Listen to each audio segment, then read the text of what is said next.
Spiritual wisdom channel पे कल की अवतार एपिसोड 4 में आप लोगों का स्वागत है। आज हम बात करेंगे कि कल की भारत को विश्व गुरु कैसे बना सकते हैं। आध्यात्मिक नेतृत्व घर से शुरू होता है।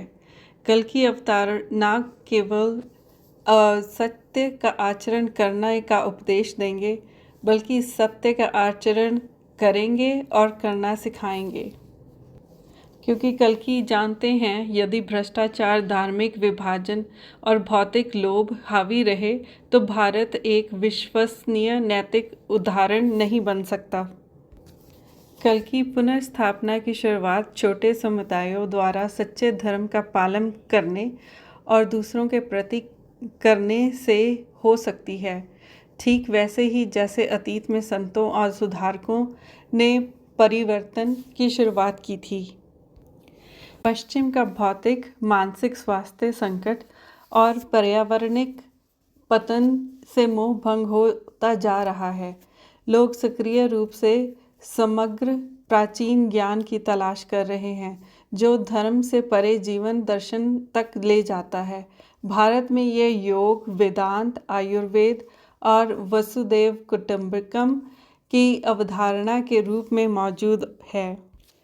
प्राचीन काल में भारत का आध्यात्मिक प्रभाव यात्रियों, व्यापार और संतों के माध्यम से फैला।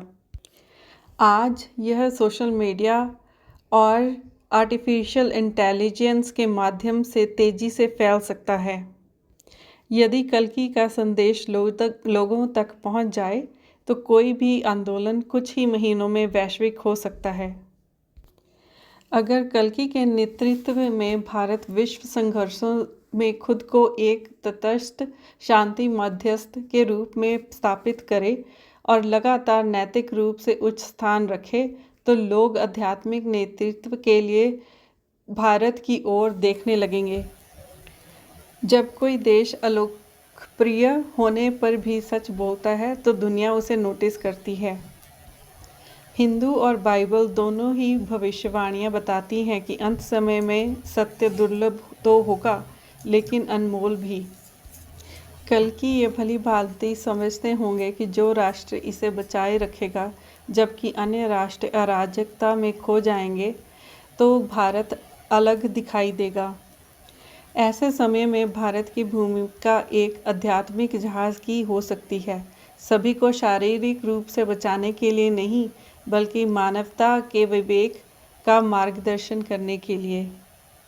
अब सवाल उठता है कि विश्व को आध्यात्मिक रूप से प्रभावित करने के लिए भारत को क्या करना होगा। तो इसका उत्तर है कि भारत को फिर से अपने मूल आध्यात्मिक आधारों से पुनः जुड़ना पड़ेगा। धर्म के सिद्धांतों की ओर लौटना पड़ेगा, केवल एक धार्मिक शब्द के रूप में नहीं, बल्कि सार्वभौमिक नैतिकता के रूप में। सत्य, सेवा, अहिंसा और योग। आध्यात्मिकता को केवल कर्मकांड या व्यावसायिक पर्यटन में बदलने से बचना होगा। आत्म साक्षात्कार और विश्व बंधुत्व के माध्यम से सत्य की खोज पर उपनिषदों के जोर को पुनर्जीवित करना होगा। अगला कदम, भारत को सभी धर्मों को एक समान सम्मान देना होगा। भारत की आध्यात्मिक विरासत सदैव बहुलवादी रही है। बुद्ध, महावीर, गुरु नानक, संत कवियों ने अलग अलग तरीकों से शिक्षा दी है, लेकिन एकता की ओर इशारा किया है। सिद्धांतों को कमज़ोर किए बिना अंतर धार्मिक संवादों का बढ़ावा देना होगा। दुनिया को दिखाना होगा कि आध्यात्मिक सत्य युद्ध के बिना भी सह-अस्तित्व में रह सकता है। शांतिपूर्ण दार्शनिक जुड़ाव के साथ उग्रवाद का विरोध करना होगा। तीसरा, भारत को दुनिया को दिखाना होगा कि कैसे सादगी से लेकिन आत्मा से समृद्ध जीवन जिया जा सकता है। पश्चिमी देशों के थकान और भौतिकवाद के मुकाबला स्थायी और सचेतन जीवन शैली से किया जा सकता है। चौथा, वैश्विक प्रभाव के लिए विश्वसनीयता आवश्यक है। भारत को शासन, न्याय और पर्यावरण संरक्षण में उदाहरण प्रस्तुत करना होगा। जब कोई राष्ट्र ईमानदारी, करुणा और पृथ्वी की देखभाल के आदर्श प्रस्तुत करते हैं तो उसे वह नैतिक अधिकार प्राप्त होता है जो कोई भी सेना नहीं बना सकती। पांचवा, आध्यात्मिक दूतों की एक नई पीढ़ी का प्रशिक्षित करें। विद्वान, शिक्षक और कथावाचक जो भारतीय आध्यात्मिक ज्ञान को आधुनिक और वैश्वव्यापी रूप में प्रासंगिक तरीके से समझा सकें, विज्ञान, इतिहास और व्यवहारिक उदाहरणों का उपयोग करके। इसके लिए शिक्षा में सुधार की आवश्यकता है ताकि नैतिकता और दर्शन वैकल्पिक ना होकर केंद्रीय हो जाएं। तकनीक का इस्तेमाल सिर्फ मनोरंजन के लिए नहीं बल्कि सच्चाई फैलाने के लिए करें। दुनिया आध्यात्मिक सामग्री की भूखी है, लेकिन ऑनलाइन ज़्यादातर सामग्री सुपरफिशियल होती है। भारत डिजिटल दुनिया को प्रामाणिक जीवन बदलने देने वाली शिक्षाएं जैसे कि आर्टिफिशियल इंटेलिजेंस, जलवायु कार्रवाई, व्यक्तिगत शांति पर लागू भगवद गीता के पाठ से भर सकता है। बाइबल में अंत समय की भविष्यवाणी में जो राष्ट्र सत्य पर अड़े रहते हैं वे संसार के सामने साक्षी बनते हैं। मत्ती 5:14। तुम जगत की ज्योति हो, जो नगर पहाड़ी पर बसा है वह छिप नहीं सकता। यदि भारत भ्रष्टाचार के स्थान पर धर्म को और समझौते के स्थान पर सत्य को चुनता है तो वह आध्यात्मिक अर्थों में पहाड़ी की ज्योति बन सकता है। अब अगला सवाल उठता है कि क्या कल की भारत में कोई एक व्यक्ति या नेता या ऐसे हो जो बदलाव ला सकें, या वह अन्य देशों से भी आ सकते हैं? तो इसके कई विकल्प हो सकते हैं। पहला विकल्प, यदि कल्कि नेता के रूप में भारत से हों तो कल्कि को पहले से ही भारतीय आध्यात्मिक परंपराओं में निहित होने का लाभ हो सकता है। भारतीय जनता द्वारा सहज स्वीकृति जो घरेलू पुनर्स्थापना के लिए आवश्यक है वो मिल सकती है।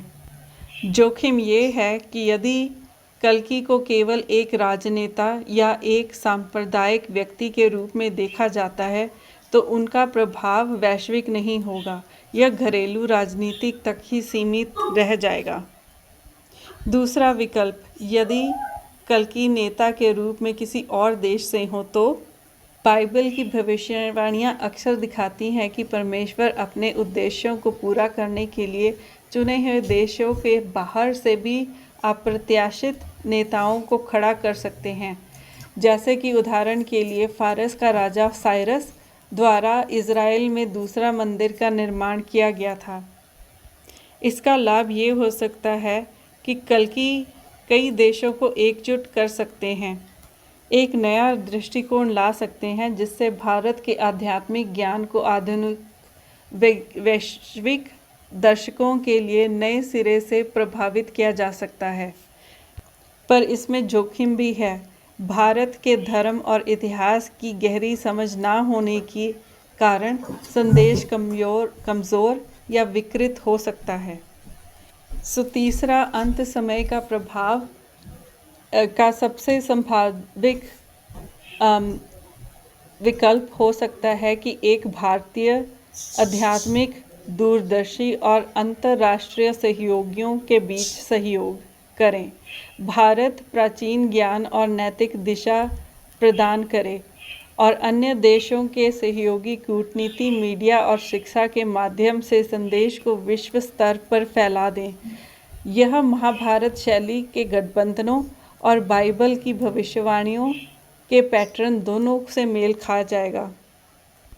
अगर मैं आध्यात्मिक भविष्यवाणियों और वर्तमान विषय घटनाओं दोनों को मिला दूं तो मैं कह सकती हूँ कि इसकी ज़्यादा संभावना है कि चिंगारी भारत में किसी व्यक्ति या छोटे समूह के ज़रिए शुरू होगी, लेकिन इसकी लपटें वैश्विक साझेदारों के सहयोग से फैलेंगी। अब अगला सवाल ये है कि भारत की इतनी बड़ी जनसंख्या है, इतनी बड़ी आबादी का स्थानांतरण के लिए क्या संभव हो सकता है? कई परिस्थितियां ये संभव बना सकती हैं, जैसे कि भारी खतरा, एक युद्ध या वैश्विक दबाव जो भारतीयों को केवल सैन्य रक्षा के लिए नहीं बल्कि शक्ति और एकता के लिए अपने भीतर की ओर देखने पर मजबूर कर दे। या फिर कोई पर्यावरणीय आपदा, गंभीर जलवायु घटनाएं, बाढ़, सूखा, फसल की विफलता जो भारत को सादगी, आत्मनिर्भरता और सामुदायिक समर्थन जैसी आध्यात्मिक मूल्यों पर निर्भर करने पर मजबूर कर दे। या फिर नैतिक और आर्थिक पतन, भ्रष्टाचार या आर्थिक कठिनाइयों चरम सीमा पर पहुंच जाएं, जिससे लोग ईमानदार नेता की मांग करने लगें और तलाश करें।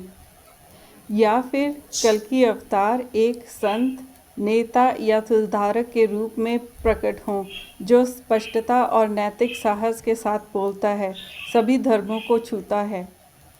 जन सांस्कृतिक पुनः सहयोग करें, युवा संस्कृति ग्रंथों, योग, ध्यान और सार्वभौमिक धर्म सिद्धांतों की पुनः खोज करें, लेकिन अंधविश्वास या कट्टरवाद के बिना।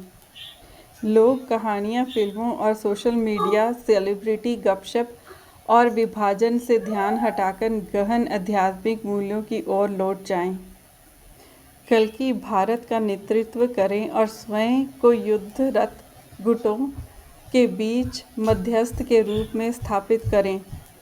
सेनाएं नहीं बल्कि ऐसे विचार, व्यवहार और मानवीय सहायता भेजें जो विश्व की राय भारत के लिए बदल दे। या फिर कल्कि लोगों को यह एहसास करा दे कि भौतिक संपदा शांति या सुरक्षा की गारंटी नहीं दे सकता। ज़्यादा ज़मीनी स्तर पर आंदोलन का नेतृत्व करें, जहां आम नागरिक सफाई अभियान, शिक्षा सुधार और शांति स्थापना का नेतृत्व करें। और कल्कि प्राचीन सिद्धांत सत्य, करुणा, प्रबंधन, कानून, शासन का हिस्सा बना दें। यह बदलाव सिर्फ समृद्धि या सिर्फ दुख से नहीं आएगा, यह तब आएगा जब साझा संकट पुराने दर्रे को तोड़ देगा और एक विश्वसनीय नेता मार्गदर्शन अस्तित्व से भी बड़ा एक ऐसा दृष्टिकोण प्रस्तुत करेगा जिसे लोग अपने दिलों में सच मान सकें। उस समय 1 अरब लोग भी एक नई दिशा में बढ़ सकते हैं। अगर आपको मेरे वीडियोस अच्छे लगें तो प्लीज़ इसे लाइक, शेयर, सब्सक्राइब ज़रूर करें और मुझसे अगले वीडियो के लिए जुड़े रहें। Thank you.